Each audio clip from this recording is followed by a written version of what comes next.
ఈ 3 ఆలయాలు తిరువన్నామలైలో నిర్మించిన 3 పురాతనమైన మరియు శక్తివంతమైన ఆలయాలు. ఈ ఆది అన్నామలై ఆలయం అరుణాచలేశ్వర స్వామి వారి ఆలయానికన్నా 500 సంవత్సరాల పురాతనమైనది. ఈ ఆలయంలో సాక్షాత్తు బ్రహ్మదేవుడు శివలింగాన్ని ప్రతిష్ఠించారు. ఈ అరుణాచలేశ్వర స్వామి వారి ఆలయం పంచభూత క్షేత్రాలలో ఒకటి. ఇక్కడ పరమేశ్వరుడు స్వయంభుగా వెలిశారు. ఈ అరుణగిరినాథర్ ఆలయంలోని శివలింగాన్ని సాక్షాత్తు శ్రీ మహావిష్ణువు ప్రతిష్ఠించి పూజలు చేశారు. హాయ్ హలో నమస్తే, వెల్కమ్ టు అవర్ ఛానల్ ఆలయ యాత్ర. ఈరోజు మనం తమిళనాడు రాష్ట్రం తిరువన్నామలైలో అయితే ఉన్నామండి. ఈ తిరువన్నామలైలో మనం సూర్యోదయం నుండి సూర్యాస్తమయం వరకు ఖచ్చితంగా 3 ఆలయాలను అయితే ఒకే రోజు దర్శించాలి. అలా దర్శిస్తే మీరు కోరుకున్న కోరికలు ఏవైనా నెరవేరుతుందని భక్తుల యొక్క ప్రగాఢ నమ్మకం అన్నమాట. ఇంతకీ ఆలయాలు ఏంటంటే, మొదటిది ఆది అన్నామలై ఆలయం, రెండోది అరుణాచలేశ్వర స్వామి వారి ఆలయం, మూడోది అరుణగిరినాథర్ ఆలయం. ఈ రోజు మనం ఈ 3 ఆలయాలను అయితే దర్శించి వాటి యొక్క చరిత్రలను అయితే తెలుసుకోబోతున్నాము. ఈ యొక్క 3 ఆలయాలకి గా పూర్తి చరిత్రతో మనం ఒక వీడియోస్ కూడా చేశాము. ఆ 3 వీడియోస్ తాలూకు లింక్స్ కూడా మీకు డిస్క్రిప్షన్లో ఇచ్చుంటాను, చెక్ చేయండి. అలాగే ఈ 3 ఆలయాల యొక్క లొకేషన్స్ కూడా మీకు డిస్క్రిప్షన్లో ఇచ్చున్నాను, చెక్ చేయండి. రండి మనం ఇప్పుడు ఆ 3 ఆలయాల వద్దకు వెళ్ళి వాటి యొక్క పూర్తి చరిత్రను అయితే తెలుసుకుందాం.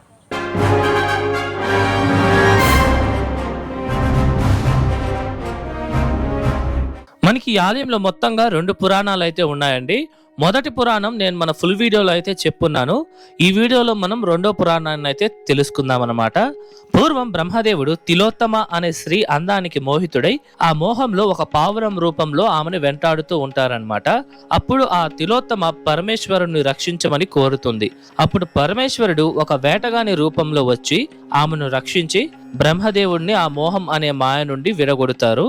తాను చేసిన తప్పును తెలుసుకున్న బ్రహ్మదేవుడు ఈ ప్రదేశంలో శివలింగాన్ని ప్రతిష్ఠించి స్వామివారికైతే పూజలైతే చేశారనమాట.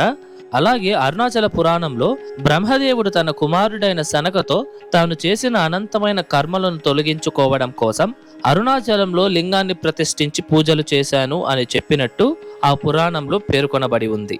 ఈ ఆలయాన్ని ఆది అన్నామలై అని పిలుస్తారు. ఆది అంటే మొదటి లేదా పురాతనమైనది అని అర్థం. ఈ ఆలయం తిరువన్నామలైలో ప్రసిద్ధి చెందిన అరుణాచలేశ్వర స్వామి వారి ఆలయానికన్నా 500 సంవత్సరాలు పురాతనమైందనమాట. ఈ ఆలయం గురించి 3వ శతాబ్దానికి చెందిన నక్కిరర్ అనే ఆయన తన యొక్క రచనల్లో ఈ ఆలయం గురించి మొదట ప్రస్తావించారనమాట. ఈ ఆలయం ఎంత శక్తివంతమైందంటే, ఒకసారి రమణ మహర్షి గిరి ప్రదక్షిణ చేసి రాత్రిపూట ఈ ఆలయంలో బస చేస్తుండగా దేవతా శక్తులచే సామవేదం అయితే వినిపించింది. అప్పటి నుండి రమణ మహర్షి ఈ ఆలయానికి ఎవరిని రాత్రిపూట రావద్దనైతే ఆదేశించారనమాట. ఈ ఆలయాన్ని మరొకసారి 1903వ సంవత్సరంలో పునర్నిర్మిస్తుండగా అక్కడ పనిచేస్తున్న వాళ్ళకైతే ఒక స్వరంగ మార్గం అయితే కనిపిస్తుంది. అప్పుడు వాళ్ళు వెళ్లి రమణ మహర్షికి చెప్పగా రమణ మహర్షి, ఇలాంటి స్వరంగాలు ఈ ఆలయంలో 2 ఉన్నాయి. ఈ స్వరంగ మార్గాల గుండానే సిద్ధులు మహర్షులు అరుణాచలేశ్వర స్వామి వారి ఆలయానికైతే వెళ్లి స్వామివారిని పూజించుకుంటారు అని అయితే చెప్తారనమాట. అలా చెప్పిన రమణ మహర్షి ఆ 2 స్వరంగాలను అయితే మూపిచ్చేస్తారు. అందులో ఒక స్వరంగ మార్గాన్ని ప్రస్తుతం బావిగా వాడుతున్నారు. అదే ఇప్పుడు మీరు చూస్తున్నారనమాట.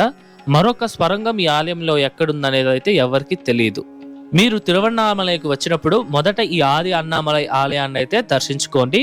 ఈ ఆలయం ప్రతిరోజు ఉదయం 6 నుండి మధ్యాహ్నం 12 వరకు, తిరిగి సాయంత్రం 4 నుండి రాత్రి 8 గంటల వరకు అయితే భక్తులకి అందుబాటులో ఉంటుంది.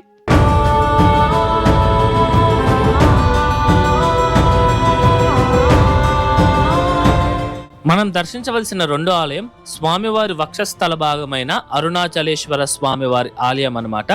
ఇప్పుడు మనం ఈ ఆలయం యొక్క చరిత్రనైతే తెలుసుకుందాం. శివపురాణం ప్రకారం పూర్వం బ్రహ్మదేవుడు మరియు మహావిష్ణువు మధ్య ఆధిపత్యంపై వాగ్వాదం జరుగుతుంది. అప్పుడు మహాశివుడు ఒక పెద్ద అగ్నిస్తంభంగా మారి ఆ జ్వాలా స్తంభం యొక్క పైభాగం మరియు కింద భాగం ఎంత పరిమితుల్లో ఉందో కనుగొనమని వారికి ఆదేశిస్తారు.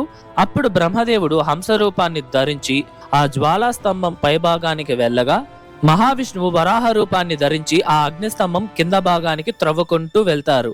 అలా మహావిష్ణువు తవ్వుకుంటూ కొన్ని అనంత లోకాల లోతుకు వెళ్ళిపోతారు. అప్పటికే దాదాపు 1000 సంవత్సరాలు గడిచిపోతాయి. అయినా ఆ జ్వాలా స్తంభం కింద భాగం దొరకదు. దాంతో మహాశివుడు అనంతం అని గమనించి తిరిగి మహాశివుని వద్దకు వచ్చి క్షమాపణ కోరుతారు. హంసలా పైకి ఎగిరిన బ్రహ్మదేవుడు ఆకాశాన్ని ఎంత అధిరోహిస్తున్నా ఆ జ్వాలా స్తంభం పైభాగాన్ని కనుగొనలేకపోతారు. దానికి ఎంతగానో నిరుత్సాహపడిన బ్రహ్మదేవుడు తిరిగి వస్తూ ఉండగా సువాసనలు వెదజల్లుతూ ఆకాశం నుండి భూమి మీదకి వస్తున్న కేతకి అనే పుష్పాన్ని బ్రహ్మదేవుడు చూసి, నువ్వు ఎక్కడి నుండి వస్తున్నావు అని అడగగా ఆ పుష్పం, నేను పరమేశ్వరుడి తలభాగం నుండి వేలాది చతుర్ముఖ యుగాలుగా ఇలా భూమి మీదకి వస్తూనే ఉన్నాను అని బ్రహ్మదేవుడికి వెల్లడిస్తుంది. అప్పుడు బ్రహ్మదేవుడు తాను పైభాగానికి చేరుకోలేను అని గ్రహించి ఆ కేతకీ పుష్పంతో, నేను ఈ స్తంభం పైభాగాన్ని కనుగొన్నాను అని పరమేశ్వరుడికి చెప్పినప్పుడు నువ్వు సాక్ష్యం చెప్పాలి అని కోరగా ఆ కేతకీ పుష్పం అంగీకరిస్తుంది. అప్పుడు ఆ పుష్పం మరియు బ్రహ్మదేవుడు పరమేశ్వరుడి వద్దకు రాగా బ్రహ్మదేవుడు తాను ఆ జ్వాలా స్తంభం పైభాగాన్ని కనుగొనినట్టు చెబుతారు. దానికి ఆ కేతకీ పుష్పం కూడా అవును అని అబద్ధపు సాక్ష్యాన్ని ఇస్తుంది. వీళ్ళు చెప్పిన అబద్ధానికి పరమేశ్వరుడికి విపరీతమైన కోపం వస్తుంది. అప్పుడు శివుడు బ్రహ్మదేవుడు చేసిన తప్పుకు బ్రహ్మదేవుడికి భూమి మీద ఆలయాలే ఉండకూడదు అని శపిస్తారు. మరియు అబద్ధం సాక్ష్యం చెప్పిన ఆ కేతకీ పుష్పాన్ని ఎవరూ పూజలకి ఉపయోగించకూడదని కూడా స్వామివారు శపిస్తారు. బ్రహ్మదేవుడు తను చేసిన తప్పును క్షమించమని పరమేశ్వరుడిని కోరగా పరమేశ్వరుడు కూడా క్షమిస్తారు. దాంతో బ్రహ్మదేవుడు పరమేశ్వరుడిని ఈ ప్రదేశంలోనే స్వయంభుగా వెలవమని వెలిసి భక్తుల యొక్క కోరికలను నెరవేర్చవలసిందిగా కోరుతారు. అప్పుడు పరమేశ్వరుడు కూడా ఆ అగ్నిస్తంభం నుండి ఈ అరుణగిరి కొండగా వెలిసి స్వామివారు కూడా ఒక స్వయంభులింగంగా ఇక్కడ ఆవిర్భవిస్తారు.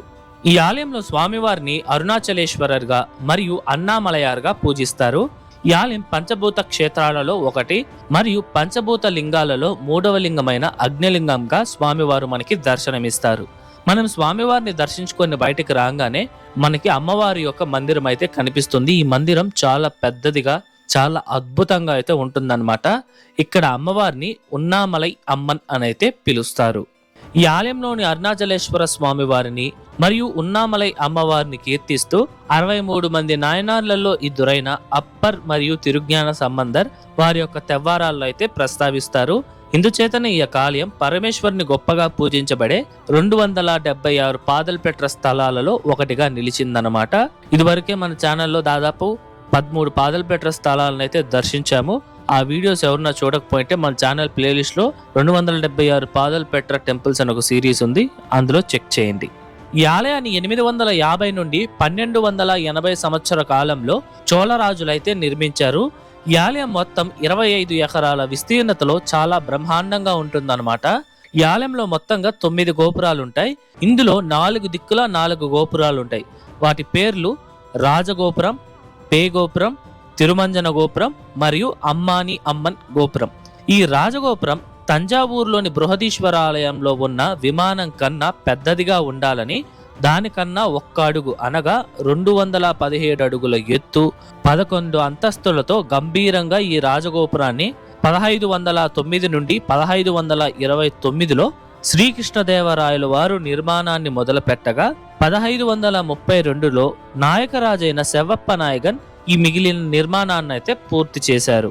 ఈ ఆలయం టైమ్స్ విషయానికి వస్తే ఈ ఆలయం ప్రతిరోజు ఉదయం 6 నుండి రాత్రి 9 గంటల వరకు భక్తులకి అందుబాటులో ఉంటుంది.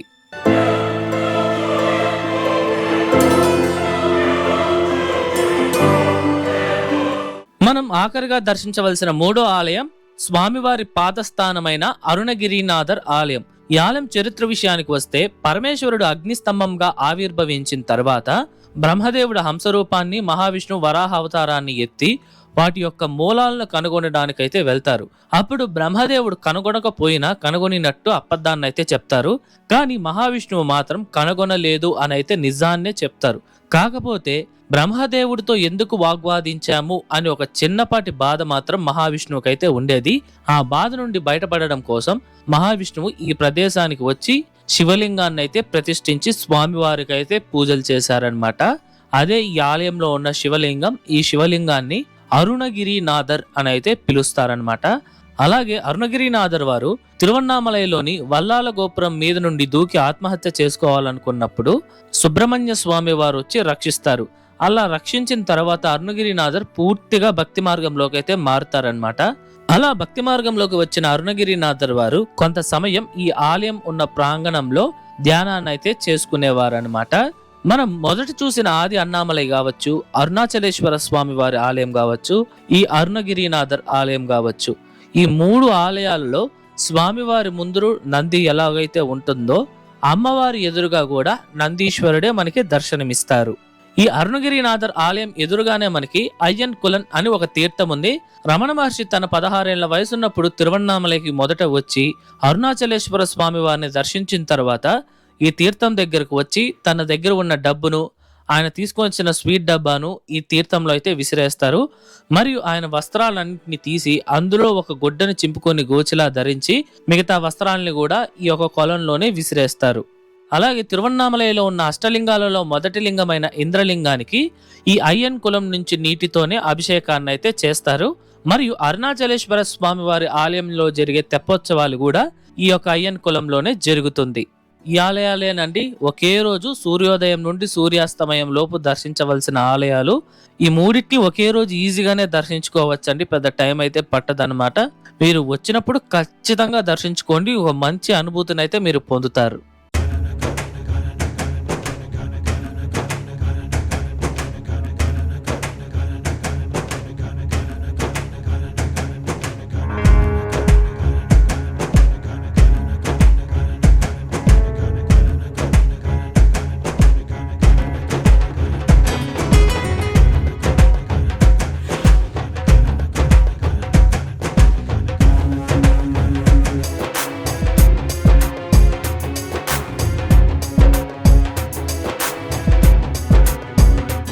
ఇదండి ఇవాళ వీడియో ఎలా ఉంది, నచ్చిందా? ఐ హోప్ ఈ ఆలయం తాలూకా పూర్తి చరిత్ర మీకు అర్థమయ్యేలా నేను చెప్పాను అనుకుంటున్నాను. మీకు ఎటువంటి డౌట్స్ ఉన్నా సరే కమెంట్స్లో తెలియజేయండి, నేను మీకు పక్కా రిప్లై ఇస్తాను.